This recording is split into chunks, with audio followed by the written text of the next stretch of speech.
Welcome back, I'm Ray Ortega, and I wanted to give you my first impressions of the Canon M6.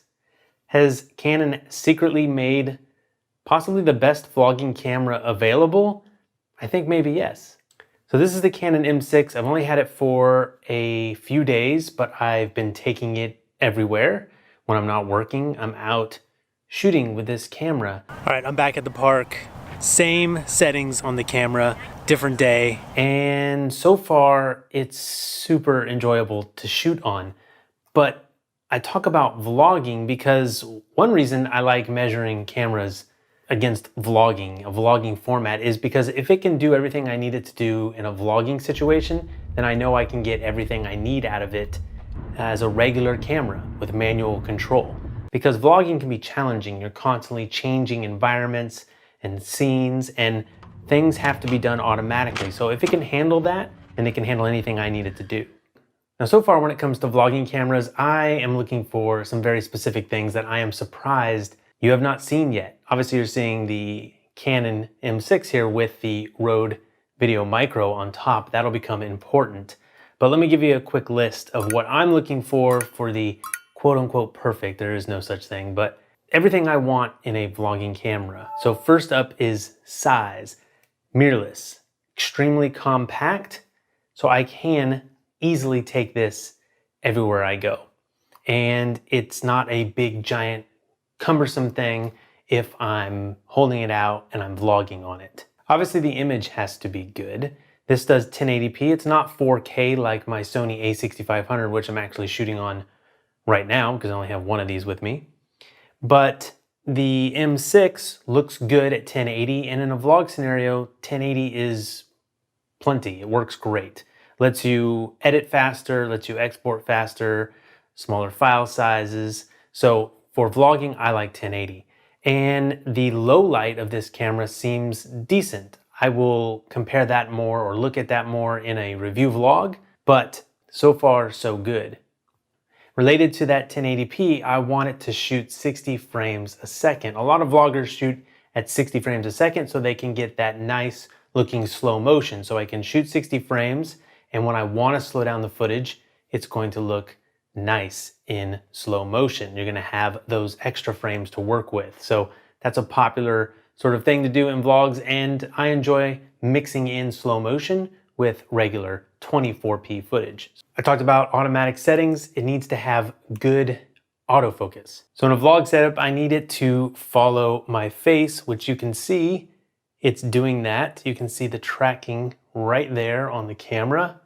As I change focal distance, it keeps me in focus, and as I move around, it follows my face really well. So this is got fantastic autofocus because it's really an 80D, Canon 80D, which you've seen on this channel, inside a mirrorless body. There's not a lot of difference. And in fact, I think the sensor in here is a little better. So you get the fantastic autofocus that Canon has developed, as good as my Sony a6500, and Canon actually has led the way with continuous autofocus for video. So you've got that built right in, and it works great. Of course, in a vlogging setup, I want an articulating screen. So that doesn't just mean going down. It means 180 degrees or a flip screen.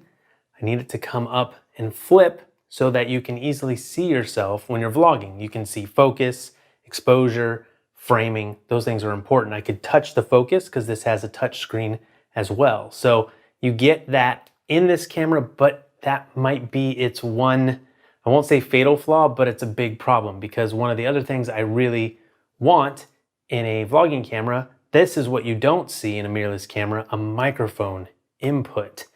Yes, there are microphone inputs in other mirrorless cameras. The key here and the other ingredient in my ideal vlogging camera is it's sub $1,000. So you can get in at a great price with all of these features. Mic input. Again, I've got the Rode Video Micro up top, but here's the problem. The hot shoe where you're going to mount the microphone is on top, and you can see the Video Micro. I can push that all the way forward, but no matter what, with this piece right here, you can't make the screen go completely vertical. So what happens is it won't flip. And on top of that, the other problem, which is more obvious, is when this flip screen is up, your microphone is blocking everything, almost everything. This one you can see through a little bit.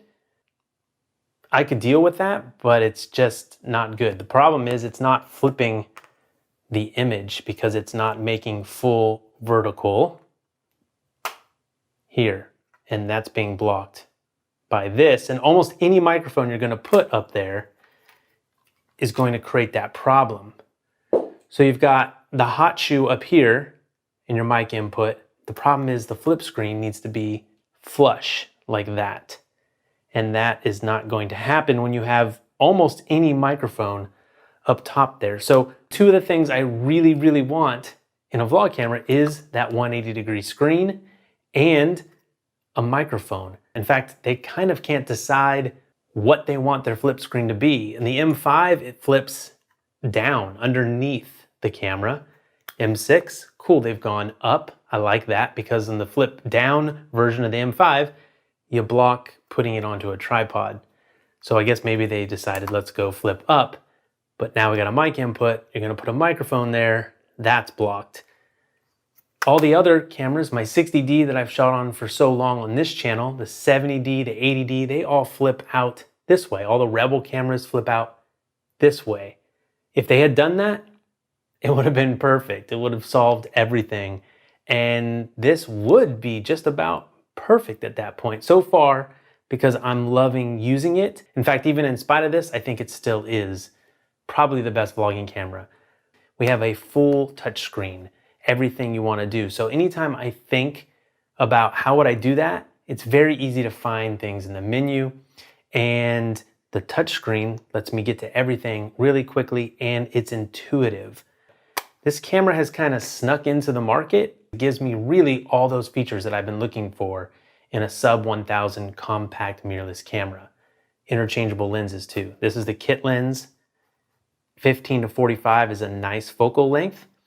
I also have the 22 f2, which I will use when I go out and shoot some low light stuff. But it's the M series lens and it's STM, so it's quiet when you get that autofocus, so it's not even being picked up when I have that microphone on top there. So it's got all the things I want. I just have to solve that mic issue, and really it's a perfect camera.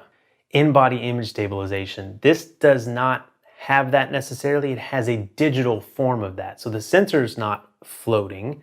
It does it digitally, and that's still nice to have because I can, if I need to, put on a lens that is not image stabilized, and I will get some assistance with that. So when I'm shooting shots, I don't know about when I'm walking on stuff like that, how good that's going to look.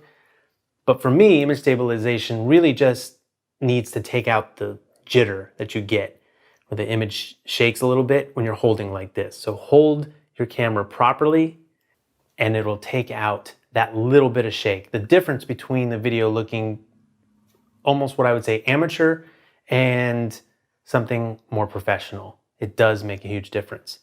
The kit lens that I have on here, the 15 to 45, actually is image stabilized, and I believe it works in concert with the in-body stabilization, so it makes it really nice.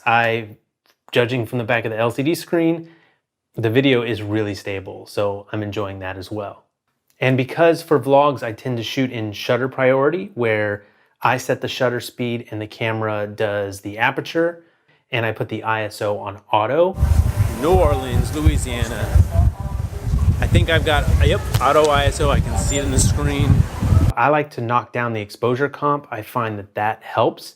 And there's a real handy exposure compensation manual dial up here, which for me has been pretty helpful because I can quickly just dial it down. If I see that it's still overexposed with those couple auto settings, I can quickly just grab the dial and change exposure compensation to dial in the image I need. All right, that's my first impression of the Canon M6. I'm enjoying shooting on it.